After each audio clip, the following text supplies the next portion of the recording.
जयश्री ठीक है। जी भैया।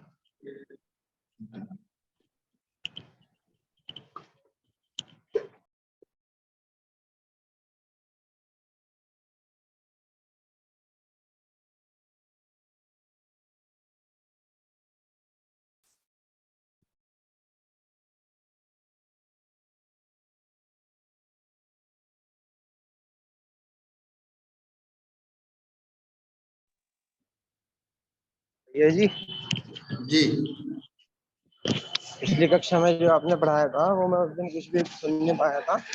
जी हालांकि मैंने चला रखा था लेकिन बीच बीच में ध्यान नहीं जा रहा था, तो घर पे काम चल रहा था, इस वजह से मैं कुछ सुन नहीं पाया था। तो उसके बारे में थोड़ा सा बता देना। और जो हमारी बुक वगैरह आनी है और वो बुक कब आएगी वो आप बता रहे थे कि भेजोगे, तो ठीक है। हाँ, भेज दीजिए। आज शाम तक बता देंगे। ठीक है, भेज दीजिए वरना जल्दी, तभी तो क्लास फिर स्टार्ट कुछ करते हैं, है ना। जी आज अपन प्राकृत व्याकरण के बारे में पढ़ेंगे। आवाज जी सही आ रही है? जी वो प्राकृत व्याकरण, जिसे हम प्राकृत ग्रामर के नाम से इंग्लिश में जानेंगे और हिंदी में उसको प्राकृत व्याकरण कहते हैं। तो वर्तमान में उपलब्ध व्याकरण साहित्य है, उसमें अनेक साहित्य मान्य है। व्याकरण के जैसे अंश हमारे लिए आचार्यांग वगैरह आगम ग्रंथों में प्राप्त होते हैं और दिगंबर परंपरा के सतखंडागम और धवला टीका में भी व्याकरण के कुछ अंश प्राप्त होते हैं। अगर स्वतंत्र प्राकृत का जब व्याकरण लिखा गया तो सर्वप्रथम व्याकरण चंड का प्राकृत लक्षण करके लिखा गया। उसके बाद प्राकृत प्रकाश बररुचि का, फिर उसके बाद आचार्य हेमचंद ने सिद्ध हेम सप्तानुशासन प्राकृत व्याकरण लिखा।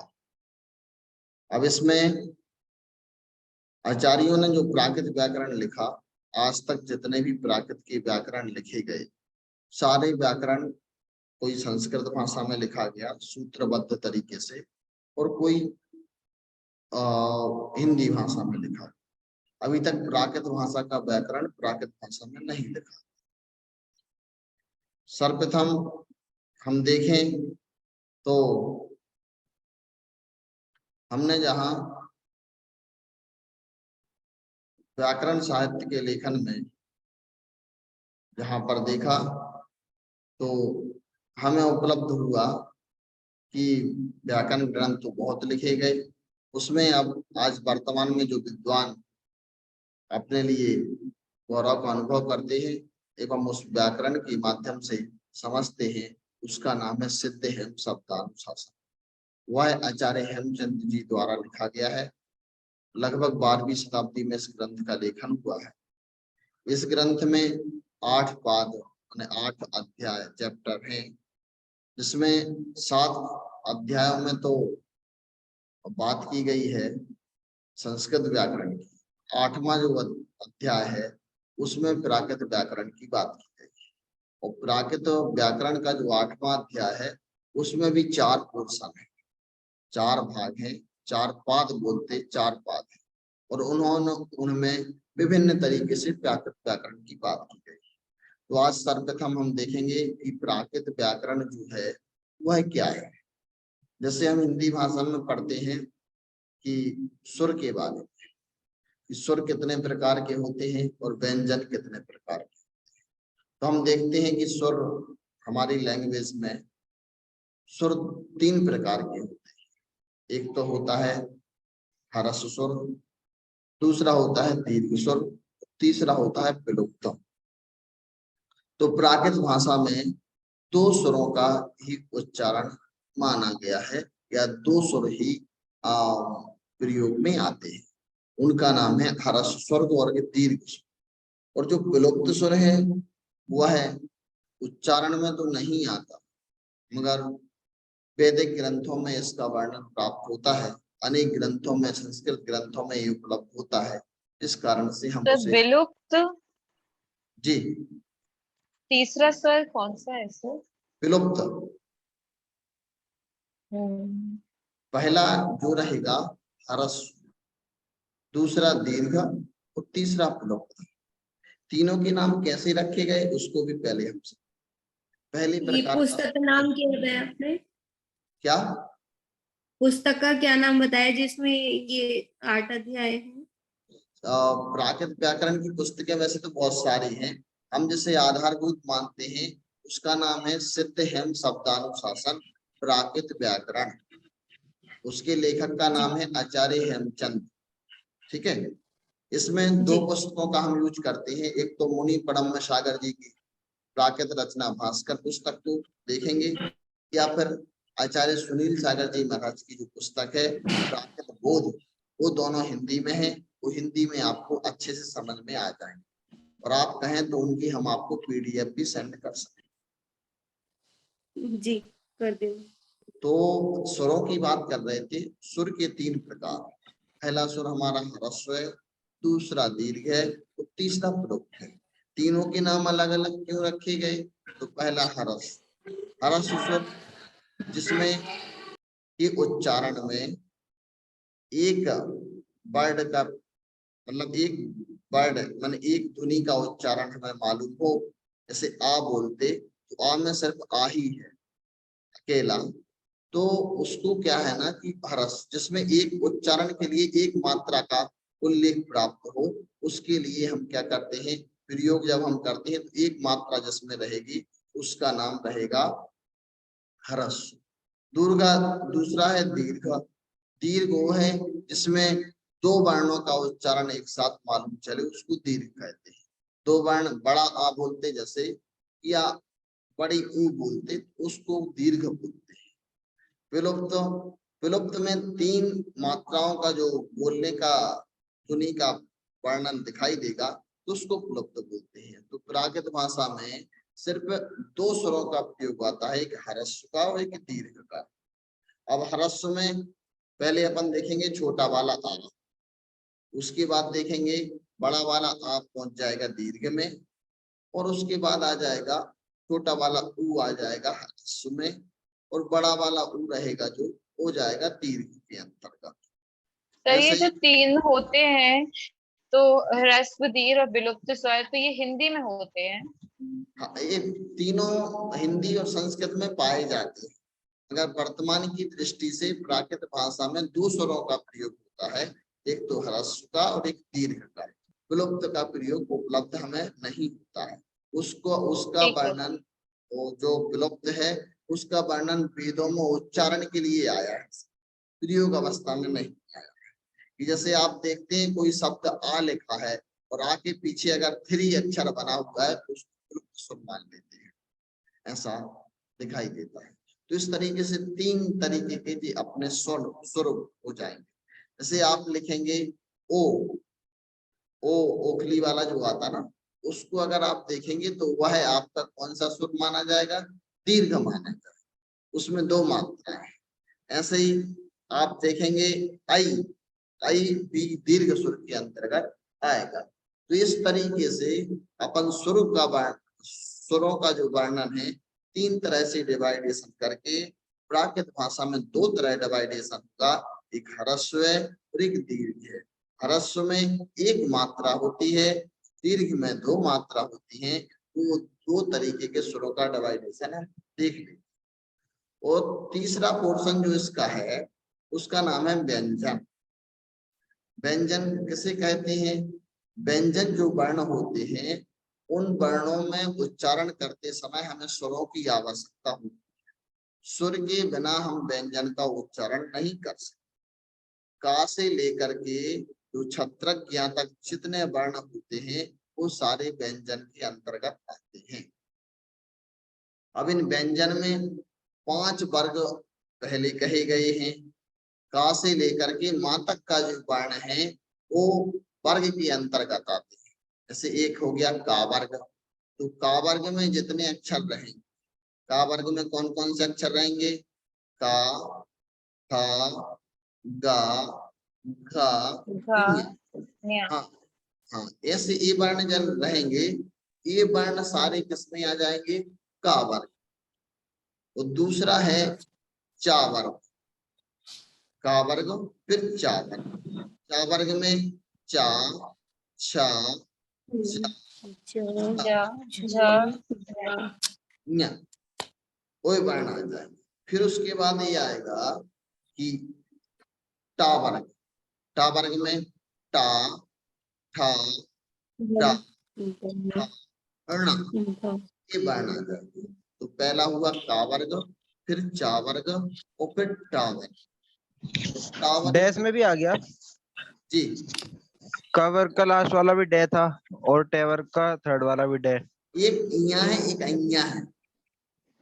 अइया इया अइया, वो डा नहीं रहेगा, वो वैसा वाला रहेगा।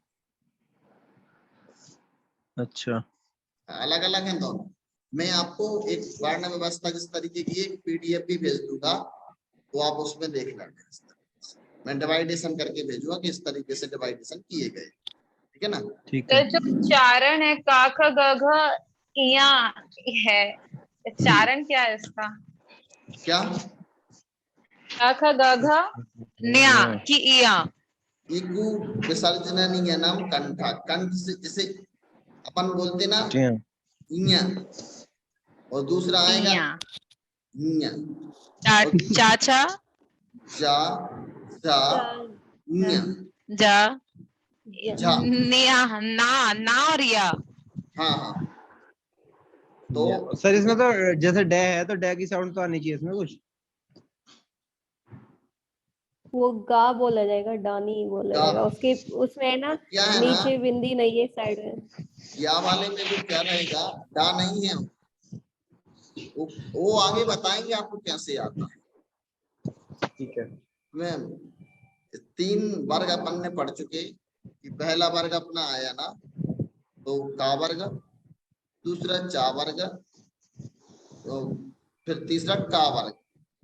अब इसके बाद टा वर्ग के बाद आता है अपना ता वर्ग। ता वर्ग में कौन कौन सी आती है? ता, ता था दाधा ना। दा, था, उन्ना। फिर उसके बाद है पा वर्ग। पा वर्ग में आएगा पा, पा, पा, पा, उम्मा। इस तरीके से वर्ण आ जाएंगे। तो का से लेकर के माँ तक के जो वर्ण हैं उनको स्पर्श वर्ण कहा जाता है। का देव मावसा नाम स्पर्शः। का से लेकर के माँ तक के जितने वर्ण उपलब्ध होते हैं उन सभी वर्णों को स्पर्श वर्ण कहा जाता है। फिर उसके बाद 4 वर्ण और आते हैं, या, वा, रा, ला, अंतस्थ, ठीक है ना, अंतस्थ वर्ण कहलाते हैं। उसके बाद ऊष्म वर्ण होते हैं सा, सा, सा और हा। इस तरीके से ये वर्ण व्यवस्था सारी हो जाती है। इसमें प्राकृत भाषा में या शब्द छत्री वाला छा और त्रा, त्रिशूल वाला जो त्रा होता है ना, उसका प्रयोग नहीं होता। उनके स्थान पर दूसरे शब्दों का प्रयोग प्राप्त होता है। ये हुई अपनी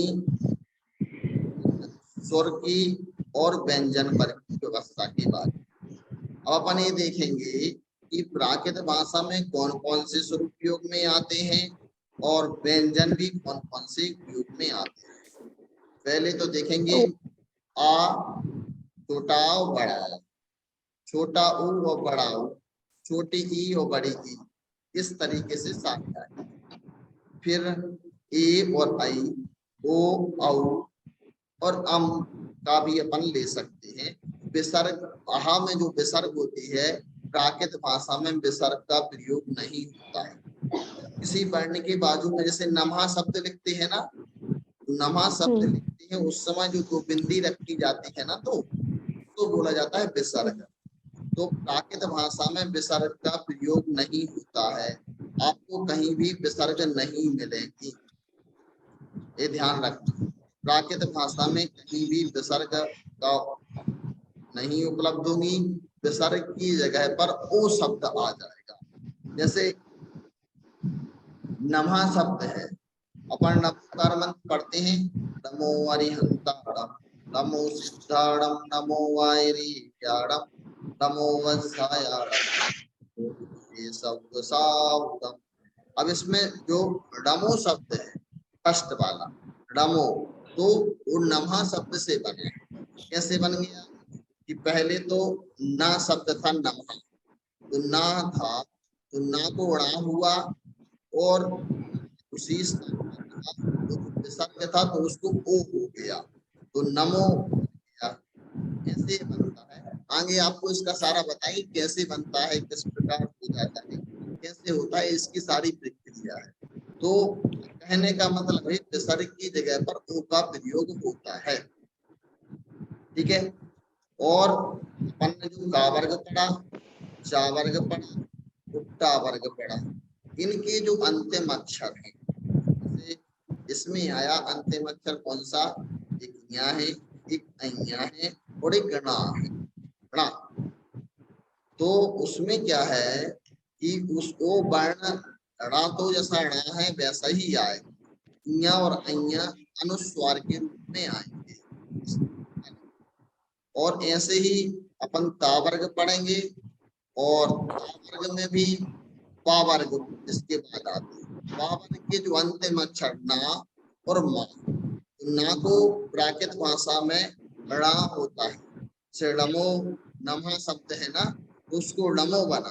तो डमो कैसे बना कि ना को ड़ा हो गया और उसके बाद विसर्ग के लिए ओ हो गया तो डमो बन गया। ये कहीं भी आप देखें प्राकृत में ना का प्रयोग हमें उपलब्ध नहीं होगा, ना के स्थान पर रा का ही प्रयोग उपलब्ध होगा। उसके बाद व्यवस्था ये है या वा रा ला। रा का प्रयोग भी अलग अलग अवस्था में हमें दिखाई देता है।